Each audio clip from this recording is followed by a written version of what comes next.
Hey guys, welcome back to another pottery tutorial. So today I'm going to cover a topic that has been asked for and asked for and asked for, and I was kind of procrastinating doing this topic because I don't think that it's so complicated. I don't think that it's like necessarily warranting a tutorial, but I guess I will do it just because, you know, you guys asked for it. So if there's anything else you want me to do, that's what I'm here for. So just write down below and I will cover that topic in a new video. So just, yeah, give me your ideas. So for this project, you're going to need a piece of bisque that you want to glaze. Maybe you recognize this piece from a recent video. We made this candlestick holder. I'll post down below the link to the video where I made this.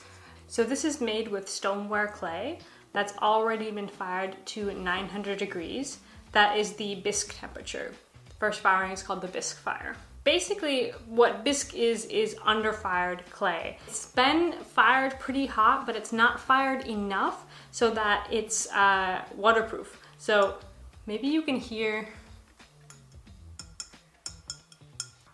Can you hear that very hollow sound? Bisqueware is very porous, and we do that for a very specific reason, which is because it helps to absorb the glaze. So you'll notice as we paint on the glaze that it's actually going to dry really, really fast. Bisqueware basically acts like a sponge, and it just sucks up all of the glaze water, which allows the glaze to stick to the surface of the clay. Now, I'm just saying this because I know I'm going to get asked. You cannot leave the clay in this form unless you're doing something that absolutely doesn't need to have a function, like for example a sculpture. Of course, then you can just leave this like this, but this is absolutely non-functional. If you made a mug like this and you poured some water in it, it would go through the bottom and leak through. So this is not fully fired. This is just one stage in the process. Okay, so the next thing that you're going to need is some glaze.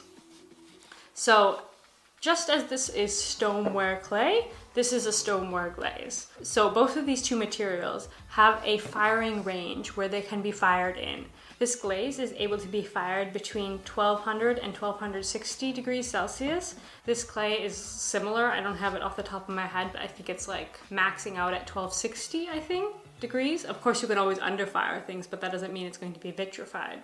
So it's really, really important to match up these two temperature ranges, and likewise match that to the temperature that the kiln's actually fired at. So in our studio, we usually fire at 1250, which falls exactly within this range. Now, what happens if you overfire or underfire?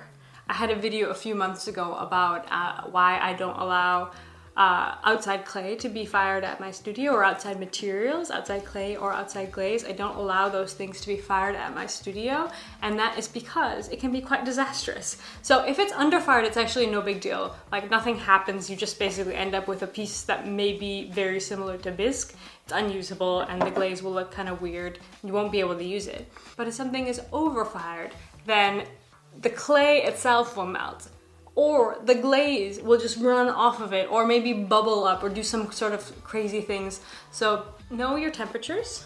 Yeah, this is like the basics, but it's really important to know this. And then this glaze, because I know you guys are gonna ask me what glaze this is. This is from a local supplier here in Germany. They're called Glazes, okay? So if you're in Germany, you can look them up, Glazes. You can see their little logo there. It's all in German.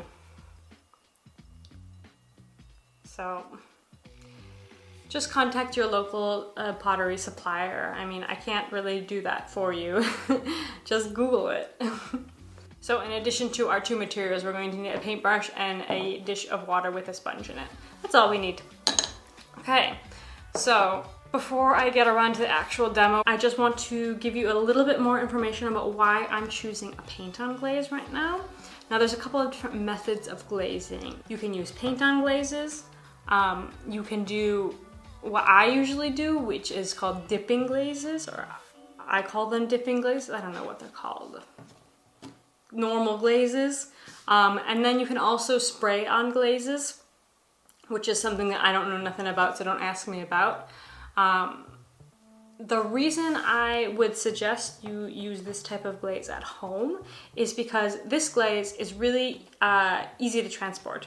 And I don't mean that it's small, I mean that it actually sticks to your bisque ware so much better than dipping glazes. So dipping glazes are basically just like a powder, like it's like the raw elements of the glaze pulverized, and that will sit on the surface of your bisque, versus the paint on glazes, they have some extra ingredients in them like glues and things that eventually burn off that help the glaze to stick to the bisque. So if you're not able to glaze in the studio where you're firing your works, I highly suggest you use the paint on glazes. That will just make the transportation process a lot easier. And the last very important thing to talk about glazing is safety. Okay, so with ceramics in general, all of the materials, you want to be cautious about breathing them in. So this is clay, this is glaze, this is oxides, this is, you know, whatever the hell.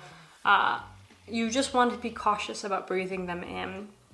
So that means in the wet form, they're actually more safe for you because the water kind of traps all the particles. What that means is that you need to be cautious about cleaning and being tidy while you work. So, for example, if I spilled a bit of this glaze on the table, I'm going to wipe it up before that dries because I don't want it to become powderized. I bet you guys didn't realize I'd be talking so much in this video. But finally, I get to glaze. So you'll notice this time I don't have a wedging board down. At this point I want to be working on a flat, smooth surface that I can wipe down easily for cleaning purposes. So, mix your glaze well.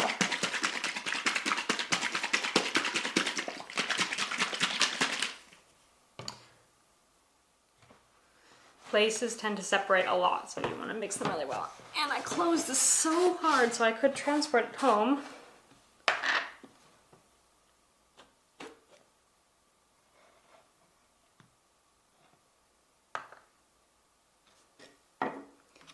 Okay, so for glazing I like these soft paint brushes, but whatever you find works. So you just want to start on in the inside. So I'm just gonna go for it. So we're looking for thin, even layers here.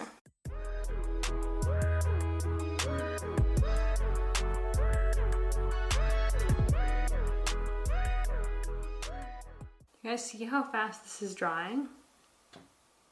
Like, look, this outside is dry already.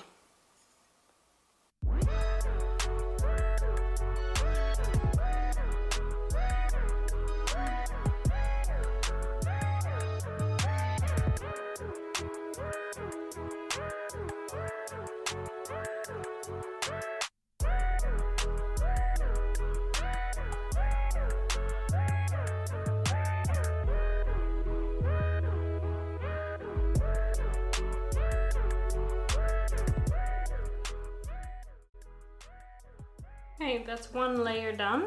Ta-da! So I'm gonna want to do 2 layers. Most paint on glazes are between 2 and 3, at least the paint on glazes that I'm accustomed to here in Germany. However, each layer should be thin in itself, so make sure you cover everything. You don't want any holes in it, otherwise the clay will just show through. So cover it all, but cover it thinly, let it dry, and then do a second layer.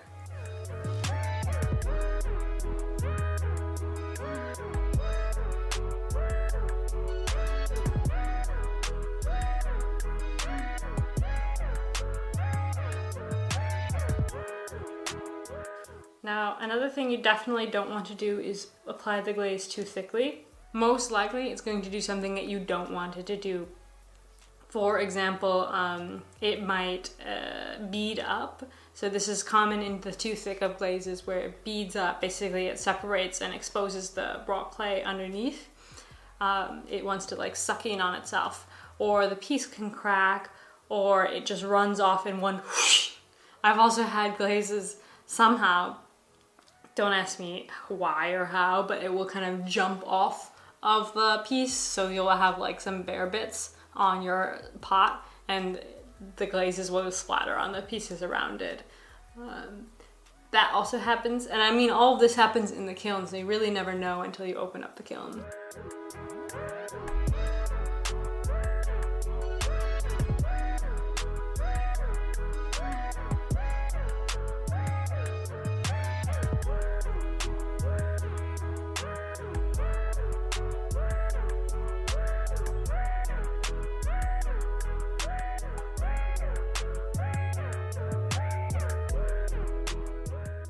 Now, once your piece is totally dry to the touch, you'll want to address the bottom.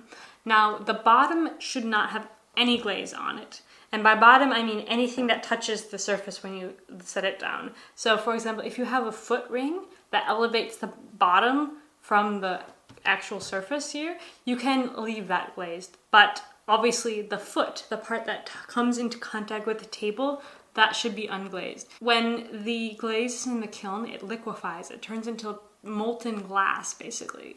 Glaze is basically like glass with a lower firing temperature. If there was glaze on the bottom, it would actually stick to the surface where it is sitting. So you'll notice this in all sorts of ceramic, from industrial to handmade ceramic. Always the part that's touching the table is going to be unglazed.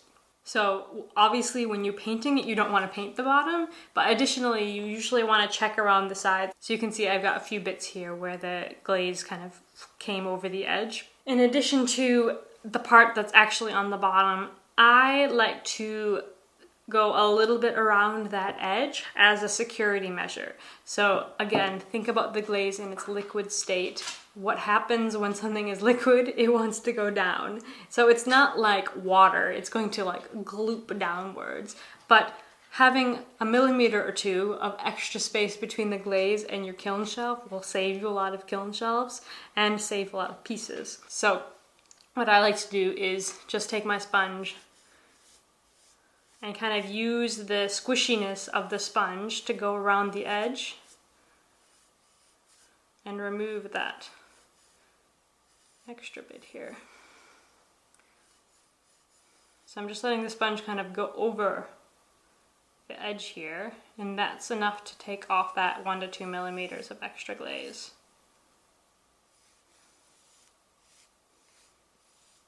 So, our piece is finished. I hope that was helpful for you. I mean, the actual glazing part is simple, but understanding what's behind that is, I think, what's the important part. So thanks so much for watching. I will see you next time. I'm not sure yet what I'm going to do, so once again, please leave a comment down below what you want me to do, and I will do my best to get that done. So see you guys next time. Bye, friends!